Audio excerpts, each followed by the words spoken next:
From the north side of the San Francisco Bay to Singapore, welcome to UrbanEx Real Talk Fitness Radio with your host, business owner, lecturer, author, master trainer, Tiaja. With over 30 years of experience in the health and fitness industry, he will challenge the fitness between your ears. So prepare your mind, body, and soul for the revolution of self-care, the evolution of fit, with real talk about real people, real health, real fitness, and the real deal behind our present illness culture. Real talk every time, all the time.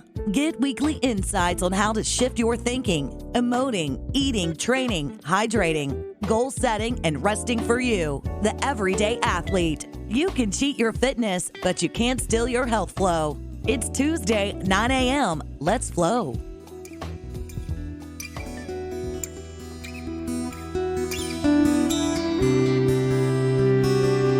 Welcome to UrbanEx Real Talk Fitness Radio, where we challenge the fitness between your ears. I'm your host, Tiaja. The idea that our bodies wear out and succumb to the forces of entropy, like everything else we see around us, our cars, our homes, our furniture, our clothes, and electrical devices, has dominated the narrative of human science for centuries. It has certainly dominated the field of gerontology and other biological sciences in one form or another since August Weismann developed his theory of why we age in the 1880s. So what is entropy as it relates to the human body? Well, it is the unavailability of a system's energy for conversion into mechanical work. In layman's terms, entropy happens when our bodies lose their ability to use energy, that is, to convert calories into activity. Now, whether running or thinking, our bodies require converted chemical energy or food for useful things like movement and thought. But is this merely a matter of mechanical wear and tear, as most scientists would have you believe? Or is this something more complicated and integral, like a breakdown in cellular communication? And are our bodies subject to the same forces that cause your car or other machines or devices to stop working? Before you answer that question, allow me to offer you this thought. I've known mechanics who can build or rebuild a car from scratch, but I've never met anyone who could rebuild the human body until now. At least that's the intention and hope. Today, through the science of nanotechnology, human science is poised to change our entire concept of aging. Internal organs and limbs that are self-regenerating, like the Hydra I spoke of last week, are being privately funded and manufactured by corporations and university laboratories as we speak. What we once thought as inevitable decay for our bodies is now being re-examined. The purpose of all our shows is to provide you with a new way of looking at old ideas, no pun intended, to challenge the fitness between your ears. This show will certainly get you thinking one way or another. If you haven't heard of Dr. Michio Kaku, you will. His YouTube channel, affectionately titled Cuckoo for Kaku, tells you something about his philosophy and scientific approach. Not only does he always provide a dearth of information, but equally important, his perspective tends to honor the complexity and innate intelligence of the human body. What was once dismissed as science fiction or idealism is faster becoming medical science realism, and you're going to have to decide what that means for you and your children. Today will be just another day unless you decide it won't be. It is Tuesday, July 9, 2019.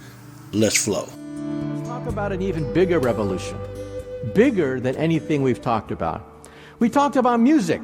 Music is digitalized. Money is being digitalized now. The next industry to be digitalized is medicine. This is going to change everything. And as David Baltimore once said, Nobel laureate, all medicine, he said, will be reduced to computer science.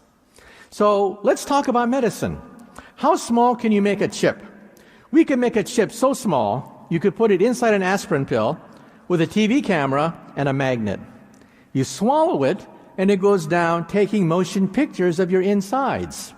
Because we all know what middle-aged men fear the most. Middle-aged men fear the C word, colonoscopy. And this gives new meaning for the expression, Intel inside. In the future, Intel will always be inside. And let's talk about cancer. Believe it or not, we can now attack cancer cell by cell. This is undergoing human trials right now, not monkey trials, not mouse trials, human trials right now, as we take molecules, arm them with poisons, and they seek out individual cancer cells and kill them. One way, for example, is the following.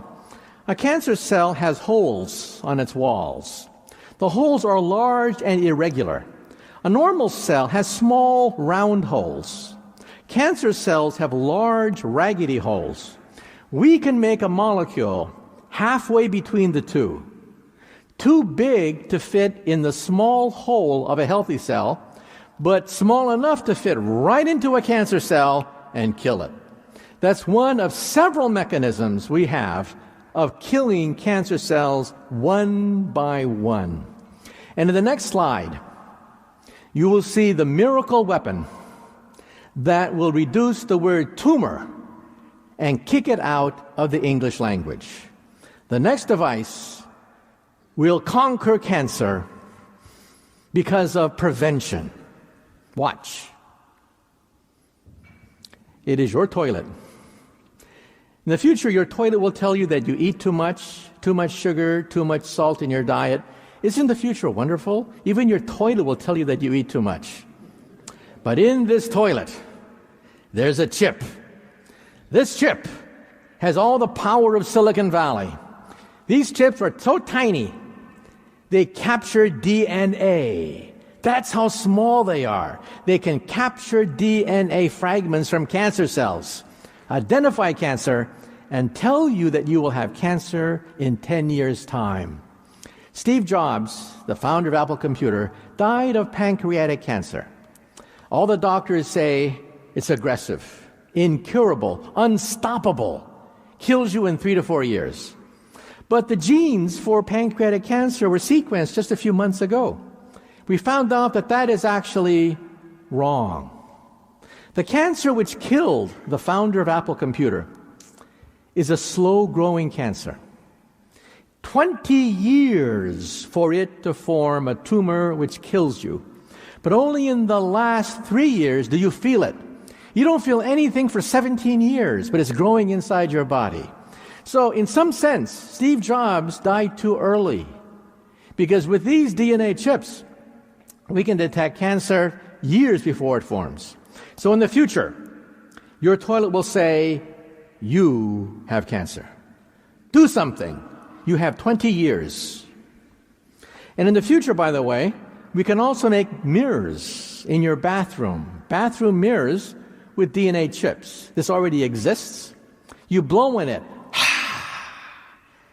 And when you blow on it, it detects the moisture and calculates if you have a mutated P53 gene implicated in 50% of all common cancers.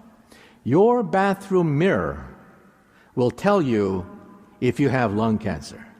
The word tumor could disappear from the English language. And MRI scans are like the tricorder of Star Trek. But MRI scans are huge. MRI scans are huge, gigantic. Why? Why do MRI scans have to be so huge? And the reason is the magnetic field has to be uniform. These are called Helmholtz coils. They have to be extremely uniform. But we can use computers to compensate for a weak, irregular magnetic field. In Germany, 2 physicists invented the world's smallest MRI machine, fully operational, and it's the size of a briefcase. Scientific American interviewed these German physicists, and they said, how small can you make an MRI machine? And the answer is this big. You will have in your cell phone more computer power than a modern university hospital today. And you will have it very soon. The power of an MRI scan inside your cell phone according to the laws of physics. And what will we do with this information? We will scan your DNA. Today it costs $1,000 to have every single gene in your body listed. This is an owner's manual for your body. Your laptop, your PC, they all have an owner's manual. Everything you have has an owner's manual except for one thing. You have no owner's manual. You will have that owner's manual. And what will we do with it? We will grow organs of the body as they wear out. This is an ear. It's made out of plastic. It's biodegradable. You take cells from your own ear, stick it inside, they proliferate, forming a perfect ear, then the plastic dissolves. This is bone on the left. We can now create almost unlimited quantities of bone. This is cartilage on the right. Ears, noses on the right. And this is the first bladder. An entire bladder grown from your own cells. We can grow heart valves, blood vessels, bone, skin, cartilage, noses, ears with today's technology. And in 5 years' time, we hope to grow the first liver. So in the States, I always say, for you alcoholics in the audience, take heart. We will grow new livers of the body. So, as I tell my American audiences, drink up. And even the brain, we're now beginning to crudely image the brain as it thinks. This is the brain on the left as it tells the truth. Not much happens. But when you tell a lie, your brain lights up like a Christmas tree when you tell a lie. Because you have to know the truth, you have to create the lie, and you have to calculate the consistency of the lie with all the previous lies you've been telling all these years. That's a lot of brain power. And we can now hook up at Brown University a stroke victim who is paralyzed.